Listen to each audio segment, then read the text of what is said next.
Moikka kaikki ja tervetuloa seuraamaan mun My Dayta lokakuussa. Mun päivä alkoi tänään siitä, että mä heräsin noin 8 aikaan.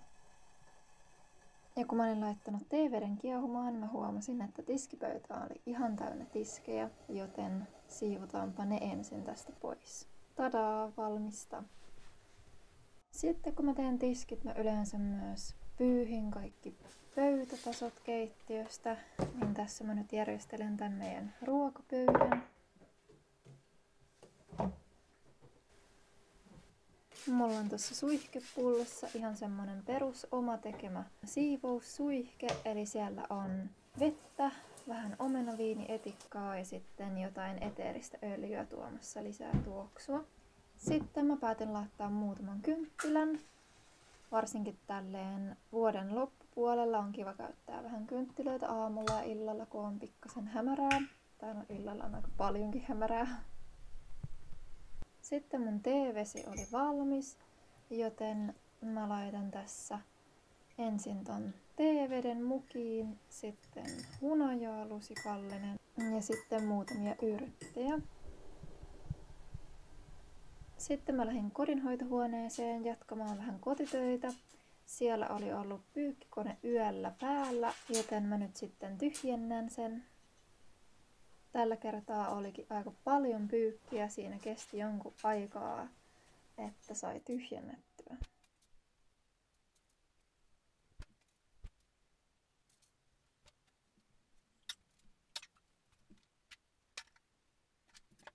Sitten mä lähdin mun ompeluhuoneeseen. Tässä on yksi tilari, mitä täytyy saada edistettyä. Tän kanssa mulla on seuraavaksi täyttövaihe, joten käännetään tää ensin oikein päin.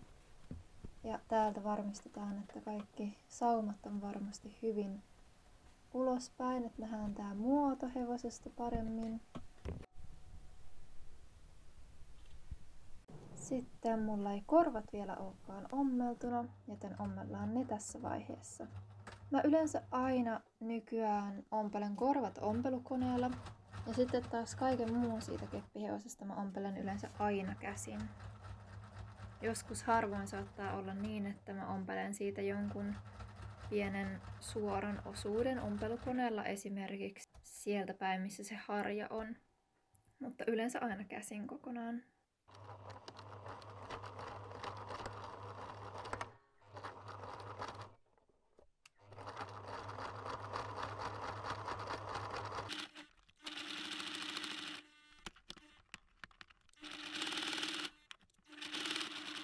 Sitten käännetään korvat oikein päin. Mulla on muuten käytössä mun mummin vanha ompelukone, joka on jo todella monta vuotta vanha, mutta se toimii tosi hyvin toisin kuin vaikka mun äitin vanha ompelukone, joka hajosi jo varmaan 10 vuotta sitten. Sitten olisi toinen tilari ja sen täyttö.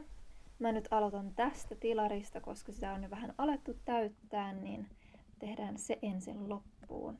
Keppihevosen täyttö on aika haastavaa. Se vaatii aika paljon sellaista voimankäyttöä, mutta kuitenkin tosi huolellista työtä. Mä sanoisin, että kaikkein tärkeintä on osata napakasti täyttää sitä, mutta sitten samalla sieltä hevosen ulkopuolelta taas tukea kädellä, ettei se niin kuin paisu se hevonen.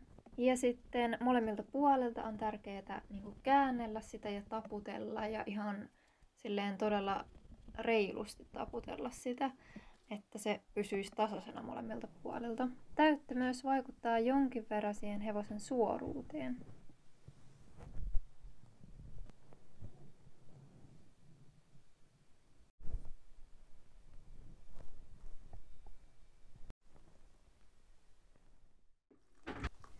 Sitten annetaan välissä vähän meidän ainoalle huonekasville täällä ompeluhuoneessa vähän vettä.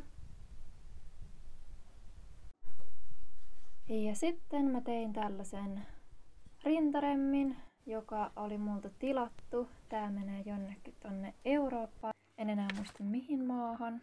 Ja nyt sitten pakataan tää valmiiksi. Mä suosin mun työssä aina kierrätysmateriaaleja, kun vaan mahdollista.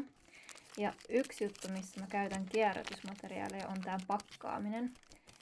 Eli aina kun mä pakkaan keppihevosen tai jonkun varusteen ja lähetän sen postitse, niin ne on aina pakattu kierrätysmateriaaleina. Eli mä käytän niin kuin jo käytettyjä, lähetettyjä pakettimateriaaleja. Ja toinen asia, missä mä käytän kierrätysmateriaaleja aina, on täytteet. Eli se huono puoli tässä kierrätysmateriaalin käytössä on, kun tekee itse näitä paketteja näistä kaikista kierrätysmateriaaleista, niin siinä yleensä kestää aika kauan, niin se on vähän vaivalloista. Mutta mun mielestä se on sen vaivan arvosta. Koska mä en näe mitään järkeä, että miksi mun pitäisi ostaa uusia materiaaleja, pahvia ja paperia ja muovia tällaista ihan vaan sitä varten, että mä voin lähettää ne, jos multa kerran jo löytyy kaikkea valmiiksi jo käytettyäkin. Ja nyt on paketti valmiina. Sitten siirrytään taas varusteiden pariin. Mä lähdin tässä nyt työstämään meksikolaisia suitsia. Eli ensin mä leikkaan näitä meksikolaisten suitsien keskiöitä, tämmöisiä näitä keskiöympyröitä.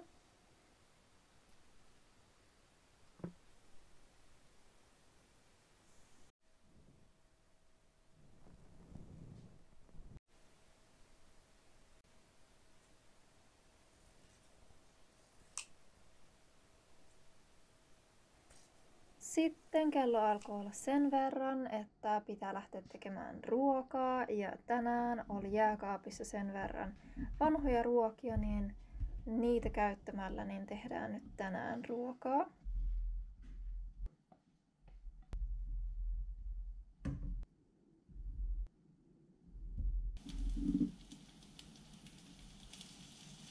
Tässä mä ruskistan eilisiä keitettyä riisiä ja perunaa. Ja koska riisi ei ihan riitä kaikille täällä, niin keitin sitten vähän uuttakin riisiä lisää. Ja sitten paistettiin uunissa vuohen lihaa myös lisäksi.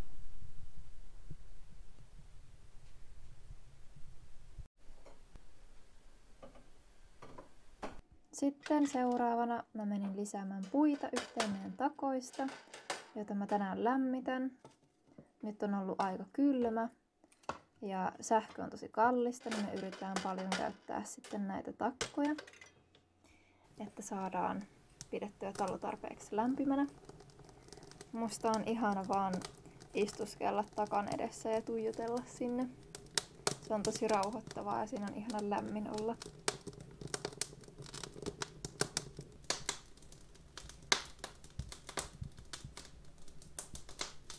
Tässä on muuten yksi Seminan joulumyyjäisiin tulevista hepoista.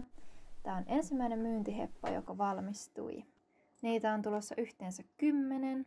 Eli Seminan joulumyyjäiset on 10.12. Mä laitan linkin vaikka tuohon kuvaukseen, jos kiinnostaa se tapahtuma, niin voitte siitä mennä katsomaan tarkemmin. Sitten jatketaan taas suitsien kanssa.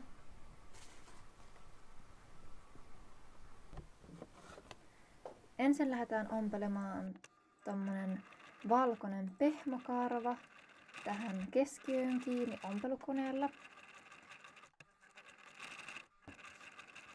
Yleensä kun mä teen tälleen myyntisuitsia, niin mä teen useampia suitsia samalla kertaa, niin kuin samaa nahan väriä yleensä käyttäen.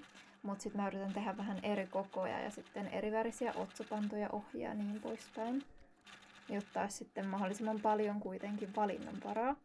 Mutta täytyy sanoa, että mä en hirveästi saa tehtyä niin kuin silleen tehotuotantona ihan samanlaisia.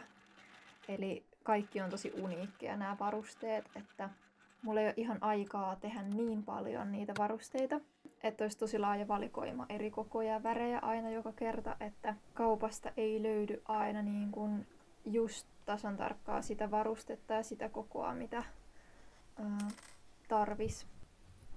Mutta se nyt vaan on fakta, että mä en pysty ihan kaikkea tehdä. Mutta sitten kun tekee pikkuhiljaa aktiivisesti aina niin kuin varastoon, niin sitten tulee isompi valikoima, joten silleen mä yritän tehdä niin kuin pikkuhiljaa aina joka päivä vähän jotain. niin saataisiin sinne joulumyyjäisiin sitten oikein hyvä valikoima kaikenlaisia varusteita.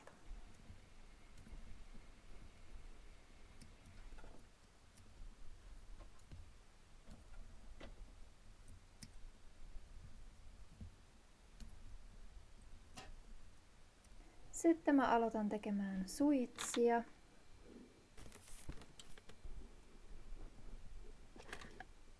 Tässä mä vaan kuumaliimailen noita metallipalasia ja hihnoja toisiinsa ja pistän solkia kiinni. Kuolaimet mä teen myös itse ja niitä mulla oli jo tullut tehtyä niin kuin varastoon.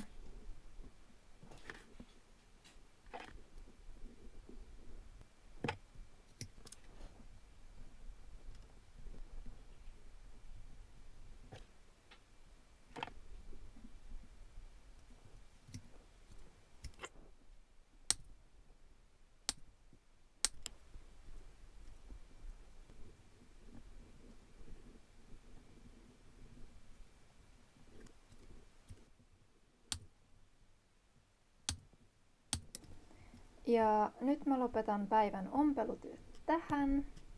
Jatketaan niitä sitten taas huomenna. Mä tulin just suihkusta ja mä laitoin omenaviinietikkaa mun naamalle. Niin kun puhdistamaan naamaa, niin mun naama on vieläkin ihan punainen siitä. Mutta joo. Eli nyt seuraavaksi mä oon menossa koneelle tekemään työjuttuja. Ja sitten mä aion tehdä itse oma tekemää jäätelöä. Ja joo, ja katsotaan mitä sitten vielä tänään teen. Kello on tosiaan 8, että ei varmaan mitään ihmeellistä enää. No niin, nyt tehdään jäätelöä.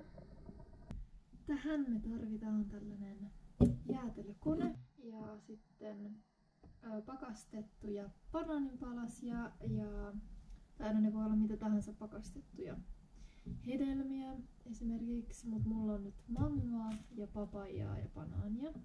Sitten kuohukermaa ja hunajaa. Hyvin terveellistä jäätelöä. Eli tähän kippoon teräosa tänne. Ja sitten me laitetaan sinne ensin näitä banaaneja. Jos me saataisiin tää auki. Sitten ongelma on se, että meidän täytyy saada tästä jotain irti näistä jäätyneistä banaaneista.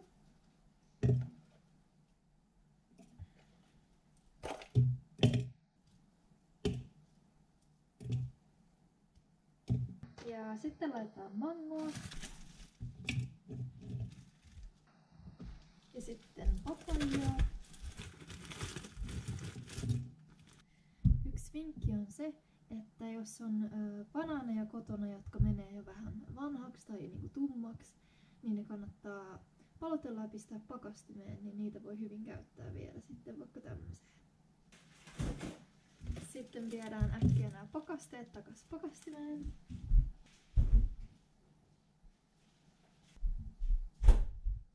Ja sitten laitetaan kuohukerma. Mä käytän yleensä yhden tällaisen, siitä tulee niinku 2 isoa jäätelöannosta, jos käyttää yhden kokonaisen tällaisen. Tää oli nyt vähän jo avattu, niin mä avaan vielä sitten tämän toisen. Ja laitan tästä vähän. Okei. Sitten vielä hunajaa mausteeksi.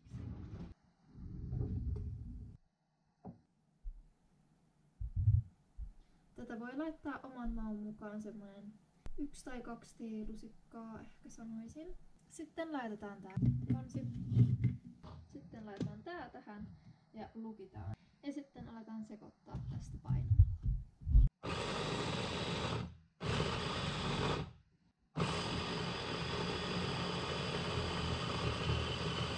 Ja sitten pistetään tää astioihin.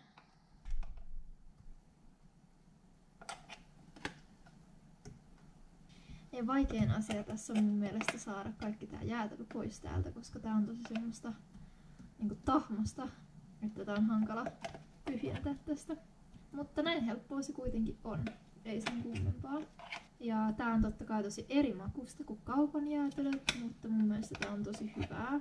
Kaupan jäätelöissä on usein tosi paljon sokeria ja kaikenlaisia lisättyjä aineita, niin siihen verrattuna tää on tosi terveellistä. Ja sitten mä tykkään itselleni lisätä tähän tällaisia kaakaonips juttuja tähän päälle. Ja nyt on valmista. No niin, nyt on syöty jäätelöt ja iltapalat ja pesty hampaat ja mä alan mennä tästä nukkumaan.